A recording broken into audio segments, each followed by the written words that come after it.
Hey guys, welcome back to another video. कैसे हो आप सब लोग? आई होप सब अच्छे होंगे, अपने और अपने पोर्टफोलियो का ध्यान रख रहे होंगे। वैसे अभी मार्केट की हालत तो बहुत टाइट चल रही है। ठीक है, तो मैं सिर्फ यहाँ पे यही कहना चाहूँगा, अपनी अच्छी कंपनीज को सेल मत करना। जो आपके पोर्टफोलियो में सबसे टॉप कंपनीज हों, जो अच्छी तरह से अपनी सेल्स ग्रोथ कर रही हों, Q3 में उसका रिजल्ट अच्छा आया हो, एंड देन गाइडेंस भी आगे की अच्छी हो, ठीक है, उनको सेल मत करना। जो कंपनी बेकार हो, जिनकी सेल्स ग्रोथ नहीं आ रही हो, जिसकी अर्निंग्स ना हो और जिसकी आगे की गाइडेंस भी अच्छी ना हो, उनको आप सेल कर सकते हो। ठीक है, चलो ठीक है। टफ टाइम है, ये झेलना पड़ेगा। यहाँ पे यही है कि अगर आप इस फील्ड से प्यार करते हो, अगर आप यहाँ पे हो, ये स्टॉक मार्केट ऐसी चीज़ है, ठीक है, आपको यहाँ पे प्यार है, थोड़ा तो रिस्क लेना पड़ेगा। रिस्क तो है गाइस, ठीक है। चलो, तो आज हम बात करने वाले हैं क्रेडिट क्रेडिट एक्सेस ग्रामीण की। ठीक है, क्रेडिट एक्सेस ग्रामीण की। तो इस पहले इसका मैं बिजनेस मॉडल कवर करूंगा, देन कंपनी में Q3 में चल क्या रहा है और आगे क्या होने वाला है। ठीक है, तो आपको सब चीज पता चल जाएगा इसमें। तो क्रेडिट एक्सेस ग्रामीण का बिजनेस मॉडल है, ये लोग रूरल वुमेन्स को लोन्स प्रोवाइड करवाते हैं। मतलब कि ये लोग जाते हैं, जैसे कर्नाटका, महाराष्ट्र, तमिलनाडु, बिहार, ऐसी स्टेट्स में ये लोग जाते हैं, लोगों को लोन्स प्रोवाइड करवाते हैं। जैसे कि किसी को अपनी छोटी मोटी फार्मिंग करने के लिए लोन्स चाहिए होती है, किसी को अपनी छोटी मोटी दुकान लगाने के लिए चाहिए होती है, किसी को कोई डेली दुकान लगाता है उसको लोन चाहिए होती है, कोई ऐसी छोटी मोटी लोन्स प्रोवाइड करते हैं। या फिर किसी वुमेन्स का जो ग्रुप होता है उसको लैंडिंग करते हैं, वुमेन्स ग्रुप में काम करती हैं। ठीक है, तो ऐसे ये लोग उनको लोन्स प्रोवाइड करते हैं उनका घर चलाने के लिए। वो अपना धंधा बनाते हैं यहीं से, और वो लोग ऐसे ही काम रहता है ये सारा। ठीक है, तो ओवरऑल किसी को छोटी फार्मिंग करनी होती है, लेडीजों को लोन्स प्रोवाइड करते हैं, वुमेन्स को छोटे मोटे धंधे के लिए, मतलब स्मॉल टिकट साइज, वीकली और मंथली ये लोग कलेक्ट करते हैं अपना पैसा। टोटली अनसिक्योर्ड रहता है ये लोन्स। इसी की वजह से इनकी यील्ड और निम्स ज्यादा हाई रहती है। तो प्योरली माइक्रो फाइनेंस खेलते हैं ये लोग, अंडरस्टैंड। तो इस कंपनी के साथ पहले का मैं आपको बता रहा हूँ, तो पहले क्या हो रहा था इस कंपनी के साथ। तो पहले ये हो रहा था कि अभी जो इससे पिछली बार जो गुजर के गया है, कि कंपनी की GNP एसेट क्वालिटी, जैसे कि कंपनी पैसा जो प्रोवाइड कर रही थी वो लौट के नहीं आ पा रहा था अच्छी तरह से, क्योंकि आपने देखा था फ्लड आ गया था। देन कर्नाटक की गवर्नमेंट ने भी कुछ ऐसे दे दिए थे कि किसी को पैसा देने की जरूरत नहीं है वापस। पर वो कुछ गलत मिसअंडरस्टैंडिंग हो गई थी जिसकी वजह से, एंड देन और भी बहुत सारी चीजें एक साथ हो गई थी। इसकी वजह से क्या हुआ था, एसेट क्वालिटी में फर्क आया था। तो पूरे ही माइक्रो फाइनेंस पे ही डिफेक्ट पड़ा था इसका। ठीक है, लेकिन अगर आप ये चीज देखोगे कि अभी क्या हो रहा है, ठीक है, तो इनकी जैसे कि आप देखोगे Q1 में इनकी GNPA था 4.6, देन Q2 में और ज्यादा था 4.7, लेकिन Q1 Q2 में बढ़ रहा था, लेकिन Q3 में अगर आप अभी की बात करोगे तो वो है 4.4। तो मतलब कि नीचे घटा है अब। ठीक है, घटा है, ये सिर्फ आपको ऐसे नहीं पता चल रहा, क्योंकि अगर आप इसके क्रेडिट एक्सेस ग्रामीण का Q2 का पैट देखोगे तो पैट गिरा हुआ है इनका पैट गिरा हुआ है 153% से वाइन लेवल। मतलब कि यहाँ पे आपने एक चीज देखा कि जीएनपीए ऊपर से घटने लगा नीचे, मतलब कि प्रोविजन कम कर रही है। कंपनी प्रोविजन कम कर रही है, तो आपको पैट में दिख जाएगा वो। तो पैट में दिखा आपको कि 154% से वाइन लेवल पैट इंक्रीज हुआ है, तो विच इज गुड। ठीक है, तो मतलब कि कहने का मतलब ये क्रेडिट एक्सेस ग्रामीण यही कह रही है कि जो वृष्ट था, जो बेकार था, वो पहले चला गया, अब यहाँ से अच्छा होगा। यहाँ से ये लोन वो ग्रोथ करने की बात कर रहे हैं। ठीक है, तो एक माइक्रो फाइनेंस में यही होता है, जब बुरा होने लगता है तो सब कुछ बुरा हो जाता है, क्योंकि यहाँ पे पैसे का खेल है सारा कुछ। जिसने पैसा, आपने किसी को पैसा दिया और फ्लड आ गया, वहां पे फार्मिंग अच्छी नहीं हुई, वहां पे खेती अच्छी नहीं हुई, तो ऑब्वियस बात है वो नहीं दे पाएंगे तुम्हारा पैसा। अंडरस्टैंड। तो ये आपको ये सारी चीजें दिमाग में रख के ही इस चीज में आना चाहिए इन कंपनीज में, क्योंकि ये लोग पैसा तो वहीं दे रहे हैं छोटे छोटे फार्मर्स को। ज्यादा बारिश होगी तो नहीं दे पाएंगे वो, या फिर अच्छी तरह से फर्टाइल नहीं हुआ, या फिर जो मार्केट में लोग होते हैं जो छोटी छोटी दुकानें लगाते हैं अपनी, वो लोग इनसे पैसा लेते हैं। अंडरस्टैंड। तो मार्केट की हालत खराब हो जाती है तो वो लोग पैसा नहीं दे पाते हैं। तो आपको ये चीज दिमाग में रखनी चाहिए, देन आपको इस चीज में देखना चाहिए। ठीक है, क्योंकि अगर वो पैसा नहीं दे पाते हैं तो GNPA एक साथ इंक्रीज होता है और इसकी प्रॉफिटेबिलिटी पे दिक्कत आ जाती है। तो यही हो रहा था पहले से, लेकिन इन लोगों ने अब अच्छे से अपनी बैलेंस शीट साफ करी है, अच्छा खासा प्रोविजन किया है पिछले कुछ Q2 में, Q1 में, देन यहाँ पे आके Q3 में इनका पैट इंक्रीज हुआ है। ठीक है, तो ओवरऑल बात सारी ये है कि जो जो बेकार था वो पीछे चला गया। माइक्रो फाइनेंस में आपको यही देखना चाहिए। ठीक है, तो आगे जाके अब आगे अच्छा देखेगा, क्योंकि आपको एक चीज पता होनी चाहिए, क्योंकि बिजनेस मॉडल मैंने आपको समझाया, क्योंकि यहाँ पे यील्ड ज्यादा रहती है, मतलब एक तो नॉन सिक्योर्ड रहता है, उसके बाद यील्ड ज्यादा रहती है, यील्ड मतलब निम्स ज्यादा रहता है, तो प्रॉफिट बहुत तेजी से बढ़ता है इन कंपनीज का।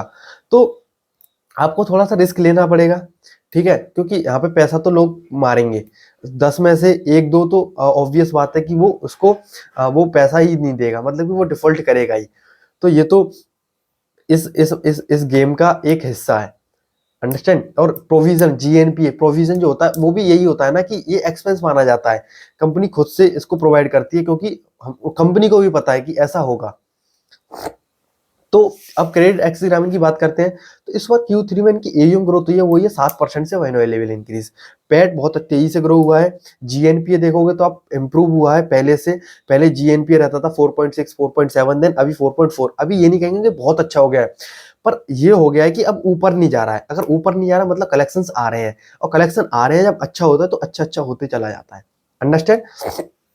इसका एनएनपी देखोगे तो आप एनएनपी देखोगे तो 1.6% Q1 में था, Q2 में था 1.5, अब 1.36 है एनएनपीए, ठीक है। तो एसेट क्वालिटी इंप्रूव हो रही है, अच्छी नहीं हुई है, एकदम बेस्ट नहीं हुई है, पर इंप्रूव हो रही है, जो पहले बेकार थी उससे इंप्रूव हो रही है। तो आपको यही देखना है कि हमें इंप्रूवमेंट चाहिए, हमें बेकार नहीं चाहिए, अंडरस्टैंड, इंप्रूव होनी चाहिए, चाहे गंदे से और जैसे कोई कंपनी है वो नेगेटिव सेल्स करती थी कभी 20% से, लेकिन अब नेगेटिव कर रही है 1%, तो 19% की तो बढ़ोतरी हुई है ना उसमें। तो आपको ऐसे ही सोचना है कि पहले जीएनपीएस का हाई था, अब थोड़ा सा लो हुआ, अब थोड़ा सा और लो हुआ, तो मतलब कि कलेक्शंस आने लगे, मतलब कुछ अच्छा होने लगा कंपनी में, अंडरस्टैंड। आपको ऐसे सोचना है, ठीक है। तो मैंने अब कवर कर दिया, एयूएम इनकी 7% से ग्रो हुई है इस बारी, और इनकी जो टोटल ब्रांचेस हैं वो है, इनकी टोटल ब्रांचेस हैं वो है 2222 अभी, वो इन्होंने ग्रो करी है 7% से, ठीक है, मतलब कि कुछ ब्रांचेस अभी भी ऐड करी है इन लोगों ने, तो ब्रांचेस ऐड करेंगे तभी तो आगे जाके सेल्स ले पाएंगे अपनी, एयूएम ग्रोथ कर पाएंगे अपनी, ठीक है। तो कुल मिला के बात ये है, इंडस्ट्री में बहुत ग्रोथ है, क्योंकि सबको अपना अपना छोटे छोटे बिजनेस चलाने होते हैं, सबको अपना अपना घर चलाना होता है, तो उनको पैसा चाहिए होता है, ठीक है, क्योंकि वो जो एक साथ पैसा आता है उन लोगों का, वो किसी काम में लगा देते हैं, फिर इनसे पैसा लेते हैं, फिर अपना काम करते हैं, ऐसे ही चलता रहता है। तो वुमेन्स को भी पैसा चाहिए, आदमी को भी पैसा चाहिए अपने छोटे छोटे धंधे खोलने के लिए, और ये लोग उन्हीं को प्रोवाइड करवाते हैं, अंडरस्टैंड। तो स्कोप बहुत है, बस यही है, आपको यहाँ पे अब यही ध्यान ध्यान ध्यान रखना है कि कंपनी FY27 के लिए जो एयूएम की ग्रोथ की गाइडेंस दे रही है, वो दोबारा से यही बोल रही है कि अब हम 20% से करेंगे, क्योंकि इस बार 7% से इन्होंने एयूएम ग्रोथ करी है, लेकिन आगे 20% से करेंगे, मतलब कि यही है कि यहाँ से जो कलेक्शन था वो अच्छा होने लगा, अब एसेट क्वालिटी में इंप्रूवमेंट हो रही है, तो वहां से ये लोग अब अपनी एयूएम भी बढ़ाएंगे, ऑब्वियस बात है कि एयूएम इनको बढ़ानी पड़ेगी, ओके। तो 20% से एयूएम बढ़ाएंगे, बस आपको ध्यान ये रखना है कि यहाँ पे जीएनपीए में अब इंक्रीज ना हो, जीएनपीए यहाँ से इंक्रीज नहीं होना चाहिए, मतलब कि एसेट क्वालिटी में जो कलेक्शन एफिशिएंसी है वो बढ़ती रहनी चाहिए। अब यहाँ पे कलेक्शन एफिशिएंसी ये ना हो कि फिर से डिफॉल्ट कर रहे हैं लोग, ओके, अब नहीं करेंगे, क्योंकि एक पूरी माइक्रो फाइनेंस की एक साइकिल होती है, ठीक है। तो ऐसा लग रहा है अभी इन लोगों की बातों से, ये लोग यही बोल रहे हैं कि जो बेकार था वो पीछे चला गया, अब यहाँ से अच्छा होगा, अच्छा होगा, मतलब कि यहाँ से पैट आएगा, पैट अभी आया है, कलेक्शन एफिशिएंसी अच्छी होगी, हुई है। अब देखोगे तो जीएनपीए के नंबर्स घटे हैं, तो ऐसे ही आपको पता चलेगा आगे जाके, जहाँ से सेल्स स्टार्ट हो जाएगी, यहाँ से अब एयूएम ग्रोथ करेंगे ये लोग, तो और अच्छी एयूएम ग्रोथ होगी, देन और अच्छा पैट होगा, तो कंपनी अच्छा करेगी, अंडरस्टैंड। तो और यहाँ पे जीएनपी और जो एनएनपी होता है वो एक एक तरह से एक्सपेंसिव होता है, अंडरस्टैंड। तो यही है, आई थिंक मैंने ओवरऑल आपको सब कुछ बता दिया इस कंपनी के बारे में। गाइडेंस इनकी यही है कि गाइडेंस इन्होंने 20% से दी है, मिड टर्म से ये लोग अपने आप को ग्रो करेंगे, देन आरओई की बोल रहे हैं कि 17% तक लेके जाएंगे, तो आपको आगे यही ध्यान रखना है कि आगे ये लोग अपनी एयूएम ग्रोथ करें 20% से, देन जीएनपीए को और नीचे लेके आए, ठीक है, बढ़ना नहीं चाहिए, तो आप ये देखोगे कंपनी बहुत अच्छा करती जाएगी। और आप अगर आप इसमें इंटरेस्टेड हो, या फिर आप माइक्रो फाइनेंस, क्योंकि मुझे तो बहुत अच्छा लगता है, ये लोग पैसा उठाते हैं 8% पे, 20% पे लैंड करते हैं, और स्कोप बहुत है गाइस, अंडरस्टैंड। बस यहाँ पे दिक्कत यही है कि पैसा जो आप लैंड कर रहे हो, आप पैसा जिस किसी को दे रहे हो, वहां से आपका पैसा टाइमली आना चाहिए, अगर नहीं आ रहा है तो बहुत दिक्कत हो जाती है, अंडरस्टैंड। और आपको इन चीज़ों पे भी ध्यान रखना है कि कहीं फ्लड वगैरह आता है या फिर गवर्नमेंट कुछ भी अनाउंस करती है गवर्नमेंट, या फिर छोटी मोटी प्रॉब्लम्स ही इनको बहुत डिफॉल्ट कर जाती है, क्योंकि लोग जहाँ पे इन लोगों ने पैसा अपना देना बंद कर दिया, इन लोगों को वापस अपनी ईएमआई बंद कर दी, तो गाइस जीएनपीए बूस्ट मारता है और प्रॉफिटेबिलिटी पे सीधा असर पड़ता है। अंडरस्टैंड। तो आपको ध्यान रखना है हमेशा इसकी एसेट क्वालिटी पे, एयूएम ग्रोथ होते रहनी चाहिए, और स्कोप बहुत है इन चीज़ों का। तो माइक्रो फाइनेंस में मजा तो आता है, क्योंकि इनके निम्स बहुत होते हैं, मतलब कि स्प्रेड क्योंकि इनकी कॉस्ट ऑफ बोरिंग्स रहती है 8% पर एनम, 8.5% पर एनम, और ये लोग उठाते कितने पे, 20% पर एनम, 24% तक उठाते हैं ऐसे लोग, ठीक है, क्योंकि मंथली वीकली ये लोग कलेक्ट करते हैं अपना पैसा। तो बिजनेस मॉडल बहुत अच्छा है। कंपनी ओवरऑल ओवरऑल यही है कि स्ट्रेस से दूर आ रही है, स्ट्रेस से जो बेकार था वो गुजर गया, अब यहाँ से अच्छे होने की उम्मीद है। लेकिन आप एक साथ आंखें बंद करके किसी में भी ट्रस्ट नहीं कर सकते, आपको यही देखना है कि जीएनपी यहाँ से अच्छा होता रहना चाहिए। कंपनी की जो टोन है, मैनेजमेंट की टोन है, बहुत स्ट्रांग होनी चाहिए कि हाँ हम एयूएम ग्रोथ करेंगे अपनी बहुत तेजी से, एयूएम ग्रोथ करेंगे, देन अपनी कलेक्शन एफिशिएंसी और अच्छी करेंगे, और अपना जीएनपी एसेट क्वालिटी बहुत अच्छी करेंगे, देन पैट ग्रो करेंगे। अंडरस्टैंड। तो जीएनपी अब नीचे आना चाहिए, एयूएम ग्रोथ बढ़ती रहनी चाहिए। ओके, सिंपल, कंपनी बहुत अच्छा करती जाएगी। और पैट को आप देखते रहो, क्योंकि पैट तो इस बार भी बहुत अच्छी तरह से ग्रो हुआ है। ओके गाइस, इस बार इनकी एयूएम ग्रोथ 7% से हुई है, लेकिन आगे जाके ये लोग अपनी एयूएम बढ़ाएंगे, क्योंकि इस बार इन लोगों ने कलेक्शंस पे ज्यादा फोकस किया, मुझे ऐसा लगता है, क्योंकि कलेक्शन एफिशिएंसी बढ़ी है, तो कलेक्शंस पे इन लोगों ने ज्यादा फोकस किया है। दैट्स वाई एयूएम ग्रोथ पे इन लोगों ने ज्यादा फोकस नहीं किया है। तो यही है, अब आगे ये एयूएम ग्रोथ पे फोकस करें। एंड देन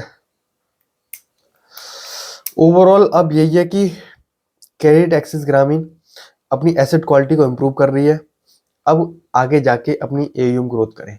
ओके, और आई थिंक मैंने सब कुछ कवर कर दिया। गाइडेंस भी इनकी यही है, 20% से एयूएम ग्रोथ। और हाँ, ओवरऑल मैंने सब कुछ कवर कर दिया, ठीक है।